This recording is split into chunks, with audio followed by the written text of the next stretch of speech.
আমি গোপন সূত্ৰে এটা খবৰ পাইছিলোঁ যে ইয়াতে আমনি বা নলতলী এৰিয়াত মানে এটা তেল চুৰি চক্ৰই তেল চুৰি কৰিবৰ কাৰণে টেংকাৰৰ পৰা চেষ্টা কৰি আছে। আৰু আমি সম্পূৰ্ণ গোপনীয়তা প্ৰথমে অৱলম্বন কৰিছোঁ। আমি কোনো লোককে জানিবলৈ দিয়া নাই যে আমি বিষয়টো অৱগত হৈছোঁ। পৰৱৰ্তী সময়ত তেওঁলোকে আমাৰ নলতলীৰ সমীপত হাতীগাঁৱৰ ওচৰত শ্বাহজাদা বুলি এজন মানুহৰ ঘৰৰ এটা স্থান তেওঁলোকে নিৰ্বাচন কৰিলে। আমি সেইখিনিও গম পাইছোঁ, কিন্তু তথাপি আমি নীৰৱতা অৱলম্বন কৰিছোঁ।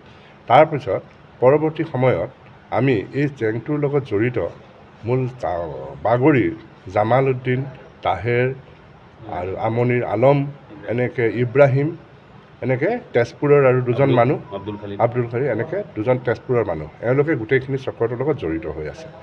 তেতিয়া আমি তেওঁলোকক কৰায়ত্ব কৰিবৰ কাৰণে তেওঁলোকৰ লগত আমি তেওঁলোকৰ সকলোখিনি চাল বুজি পায়ো মনে মনে থাকি তেওঁলোকক এটা সময়ত ওচৰ চপাই অনা হ'ল। পৰৱৰ্তী সময়ত আমি তেওঁলোকক দুখন গাড়ীত এখন কিয়া আৰু এখন ছুইফ্ট ডিজায়াৰ জব্দ কৰা হ'ল। তেওঁলোকৰ হাতৰ পৰা নগদ 1 লাখ টকা জব্দ কৰা হ'ল।